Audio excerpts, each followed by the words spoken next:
Good morning everyone. আশা করছি তোমরা সবাই খুব ভালো আছো, সুস্থ আছো। আমি কিন্তু খুব ভালোই আছি। আমার আরও একটি ভ্লগ ভিডিওতে তোমাদের সকলকে জানাই অনেক অনেক স্বাগত। দেখতে দেখতে দুর্গাপূজা কিন্তু আমাদের একদম দোরগোড়ায় চলেই এলো। প্রত্যেক বছর দুর্গাপূজাতে বাড়িতে থাকি, এই বছর ব্যাঙ্গালোরে মনটা একটু খারাপ লাগছে। তো ঠিক আছে, মন খারাপের পর্ব একটা সাইডে রেখে আজকের দিনটাকে চলো শুরু করি। ঘড়ির কাঁটায় বাজে এখন 8:30। আজকে শুক্রবার, আজকে আবার চতুর্থী। তো এই সময় পুজোর আগে দেখেছি বাড়িতে অনেক নাড়ু মিঠাই এসব বানানো হয়। তো আমরা তো ওই শত শত বানাতে পারি না, তাই এখান থেকে একটা এই শুকনো মিষ্টির প্যাকেট কিনে এনেছিলাম। তো সেইটাকে আজকে একটু গোলাপ জামুন বানাবো, গোলাপ জামুন বা কালো জামুন যে যা বলে সেটা আমি বানাচ্ছি। তো এইটাকে এনে একটু জল দিয়ে গুলে ডো বানিয়ে সেটাকে একটু তেলে ভেজে এরকম চিনির রস বা গুড়ের রসে ছেড়ে দিলেই কিন্তু এই গোলাপ জামুনটা তৈরি হয়ে যায়।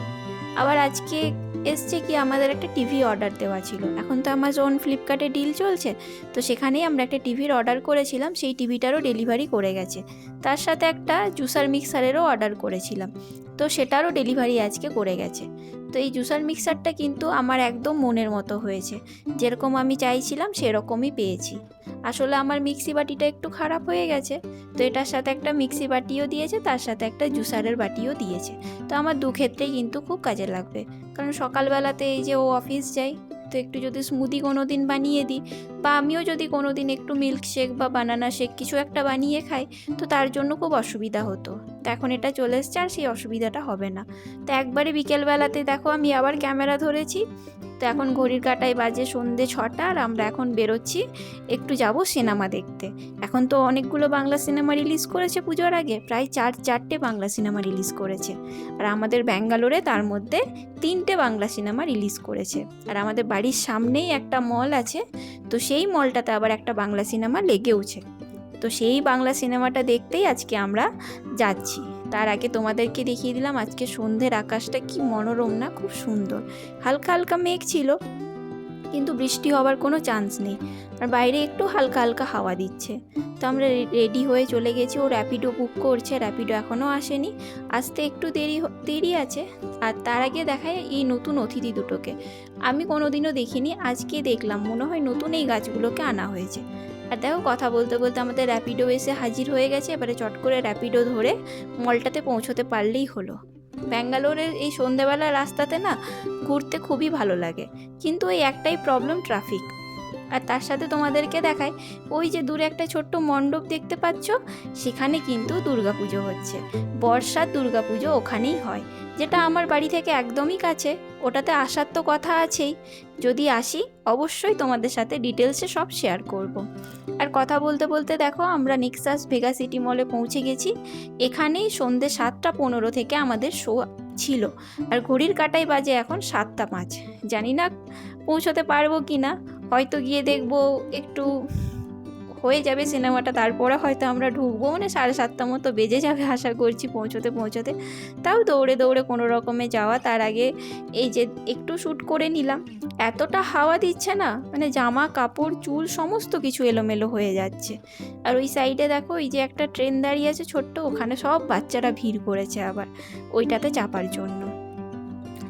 এখন বাবা সিনেমাটা দেখে আসি আগে, এসে বরঞ্চ আমি তোমাদের সাথে ওই রাইডের কিছু ভিডিও শেয়ার করব। যখন আমরা প্রথম ব্যাঙ্গালোর এসেছিলাম, তখন একবার এই মলটাই ঘুরতে এসেছিলাম, সে অনেক দিন আগে। ওই বাড়িটা থেকে আবার এই মলটার দূরত্ব একটু বেশি ছিল, কিন্তু আমাদের এই নতুন বাড়িটা থেকে এই মলটার দূরত্ব একদমই কম। তো দেখো উঠতে উঠতে আমি একটা জিনিস দেখতে পেলাম, এই জায়গাটায় কি সুন্দর একটা ডেকোরেশন করেছে। এখানে আবার ছোট ছোট ওই যে জেসিবিগুলোও রেখেছে, সেখানে আবার মাটি খোঁড়া জিনিসপত্র তোলা এসবও করা যায়। এটা বাচ্চাদের একটা প্লে জোন। সমস্ত বাচ্চা দেখছি এখানে আসছে, তারা নিজেদের মতো নিজেদের গেম জোনে বসে বসে তারা গেম খেলছে। এই যে একটা ছোট্ট রাস্তা করেছে, এই রাস্তাটাতে আবার এই গাড়ি 4 চাকা গাড়ি চালিয়ে চালিয়ে নিয়ে যেতে হবে। অনেক বাচ্চাই দেখছি এখানে বসে আছে। তো চলো আর বেশি দেরি না করে এবার আমরা যাই পিভিআরের দিকে।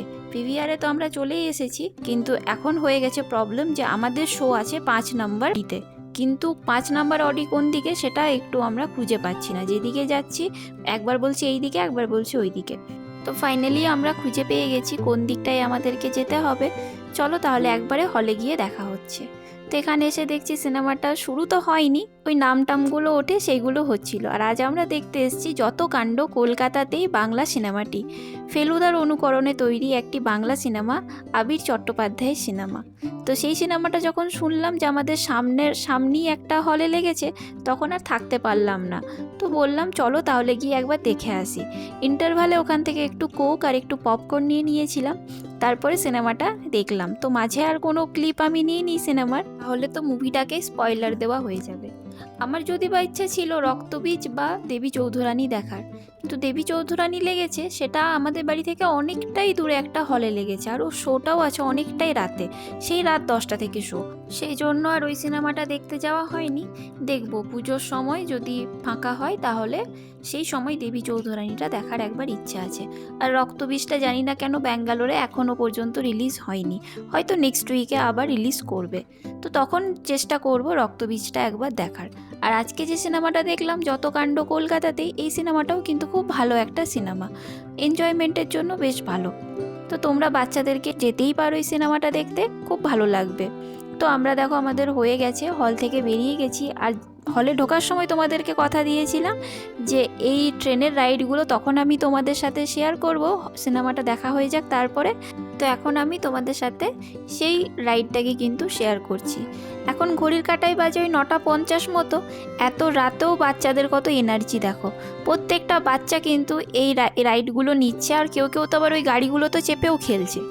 দেখে তো খুবই ভালো লাগছে, তাই না? ছোটোবেলাতে আমাদেরও এরকম এনার্জি ছিল, দুর্গাপুজোর সময় আমরা তো চারিদিকে ঘুরে বেড়াতাম, কত হই হই করতাম, মজা করতাম। কিন্তু এখন যখন বড় হয়ে গেছি, এখন আর ওই ফিলিংসটা সত্যি বলতে একদমই আসে না। তো আমরা র্যাপিডো বুক করে নিয়েছি, কিন্তু র্যাপিডো হয়ে গেছে, কোন জায়গায় দাঁড়িয়ে আছে ঠিকঠাক বলতেও পারছে না, আর আমরা একবার এদিক একবার ওদিক ঘুরে বেড়াচ্ছি। তো ফাইনালি র্যাপিডোর অটোটাকে খুঁজে পেলাম, এবারে যাচ্ছি বাড়ির উদ্দেশ্যে। গুগল ম্যাপে তো এখান থেকে বাড়ির রাস্তা পর্যন্ত পুরোটাই রেড দেখাচ্ছে, তো ট্রাফিক ভালোই আছে রাস্তাতে। তো সেই মতো টাইমটাও আমাদের আজকে লেগে যাবে, ওই 11টা মতো বেজে যাবে। তো আমরা এখন উঠে গেছি হোসা রোডে। তো এখান থেকে বাড়িটা আমাদের একদমই কাছে, আর এইখানটাতে অতটা ট্রাফিক ছিল না, কিন্তু আগেরটাই মারাত্মক রকমের ট্রাফিকে আমরা ফেঁসে গেছিলাম। এখান থেকে আমাদের বাড়ি কিন্তু পায়ে হাঁটা 2 মিনিট। কিন্তু দেখো এই রাস্তাটা না রাত্রিবেলাতে ওরা খোঁড়ার কাজ শুরু করেছে, রাস্তাটা একটু ভেঙে গেছিলো। আর এখন কর্ণাটক গভর্নমেন্ট থেকে বলেছে কোনো রাস্তায় আর ভাঙা রাখা যাবে না, তো সেই জন্য রাত্রিবেলাতে ওরা কাজ শুরু করেছে, আর যত গাড়ি সমস্ত গাড়ি আটকে গেছে। আর সেই জন্য আমাদেরও কিন্তু বাড়ি ফিরতে একটু দেরি হয়ে গেছিলো। যদিও আমি বেরোনোর আগে রাতের খাবারটুকু করে গেছিলাম, তাই সেই ঝামেলাটা আর আমাকে পোহাতে হবে না। এখন খালি ডিনার করব আর শুয়ে পড়বো। আর এদিকে হলের অবস্থা হয়ে আছে মারাত্মক, এটাকে তো কাল সকালেই পরিষ্কার করতে হবে, এখন আর করা যাবে না। আজকের ব্লগ কেমন লাগলো অবশ্যই আমাকে জানাবে কমেন্ট সেকশনে। আর ব্লগ যদি ভালো লাগে তাহলে একটা লাইক করে দিও, কারণ তোমাদের একটা লাইক একটা কমেন্ট আমাকে অনুপ্রাণিত করে নতুন কিছু ভিডিও বানানোর জন্য। আর তোমাদের কমেন্ট পড়তে আমার কিন্তু সত্যিই খুব ভালো লাগে। নতুন বন্ধু যারা দেখছো তাদের কাছে অনুরোধ রইল, তারা প্লিজ আমার চ্যানেলটিকে সাবস্ক্রাইব করে দাও, আর পাশে থাকা বেল আইকনটাকে প্রেস করে দাও, যাতে আমার দেওয়া সমস্ত ভিডিও নোটিফিকেশন তোমাদের কাছেই প্রথমে যায়। আজ তবে আসি, আবার দেখা হবে অন্য কোনো দিন অন্য একটা ভিডিওতে।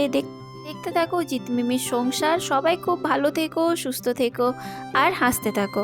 হ্যাপি দুর্গাপূজা।